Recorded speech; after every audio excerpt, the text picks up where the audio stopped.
Check. Can you hear me? Yeah. Good. Mike, tough act to follow, buddy. All right.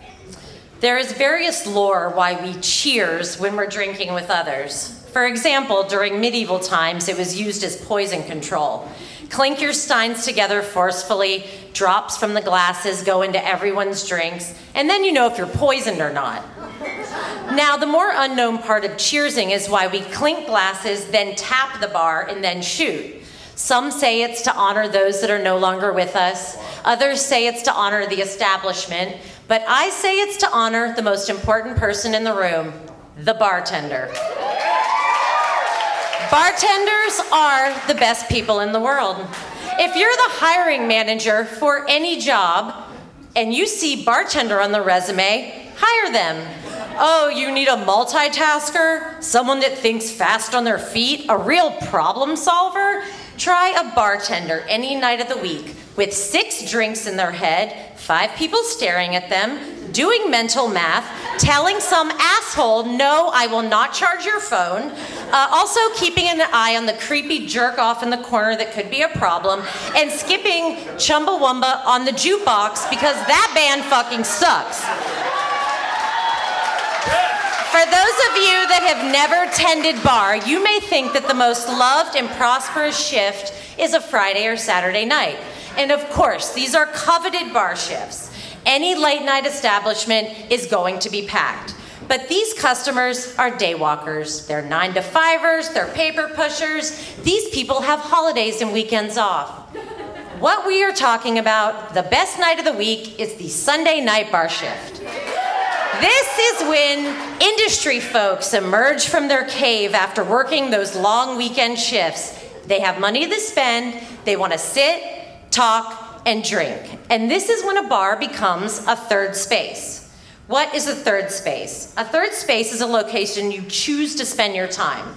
Your first space is your home, your second space is work or school, and a third space is a location where you find community, friends, and camaraderie. Think a bowling alley, a library, with a book club, a coffee shop, a clay studio, a church, a public park where you could join a game of touch football, or for this talk, a bar.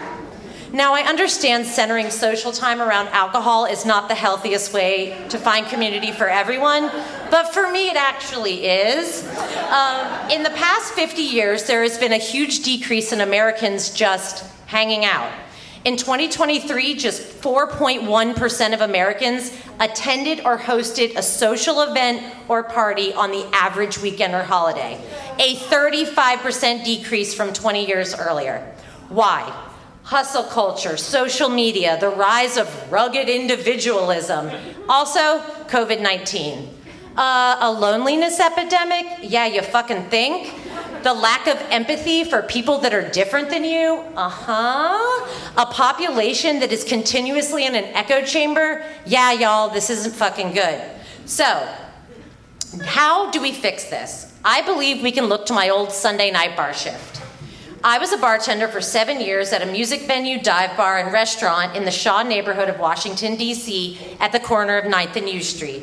A neon sign in the window said, good food, good drinks. There was a Touch Tunes jukebox and a cigarette machine. Your neighborhood bar. Let me lay the scene for you. If you were sitting at my bar on a Sunday, you would usually find some version of the following people. A Greek cop on the MPD that worked intelligence. His grandfather had been a cop too. A 6'7" political bureau chief reporter that would sometimes walk directly off of being on air straight into my bar. We'd be watching him on television, making fun of him, and in he'd walk. Drag queens. The bar next door was an infamous gay bar named Nellie's that had a well-known rowdy drag brunch that would usually end with the cops being called. A drug dealer that went by the name of L.A. who had taken over his uncle's infamous drug dealing beat. His uncle, Vincent Irvie, was one of the last pre-crack kingpins in D.C. An American University librarian that moonlighted as a bartender at DC-9, a photographer that at the time did corporate headshots but ended up taking some of the most iconic photographs of the insurrection on January 6th, a federal IT worker that also bartended at Nellie's, whose husband was a labor lawyer for a federal agency. they had one of their first dates at my bar. The bar owners, Bill and Amber, a banker turned bar owner and the most patient man alive, and his wife, a classically trained chef that had worked in some of the best kitchens in DC, that now made the best burgers in DC at DC9. And now all the industry folks, line cooks, bartenders, dishwashers, everyone taking a damn break. And of course there was me, your bartender. During this time, what were we doing? Nothing. We were doing absolutely nothing.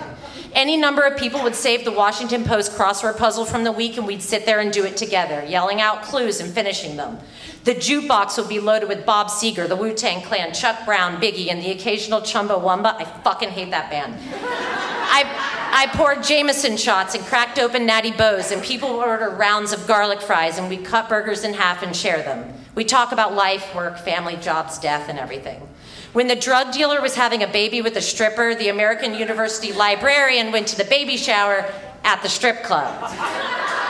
I was in the gay couple's wedding. The reporter is now the editor of The Gambit in New Orleans, and many of us go every year for Mardi Gras. Friends in unlikely places can become the most vital and lifelong loves. The point of this is to remind you that community is not convenient. Real community is forged with unlikely people in unlikely places. It teaches us about worlds we know nothing about and creates empathy. Different socioeconomic classes, different professions. This is how we move through the world, loving our neighbors and learning to fight for each other. Now everyone, pick up your glass, find someone you do not know, cheers with them. I hope that you can find a third space in this town that soothes your soul. And most of all, tip your fucking bartender.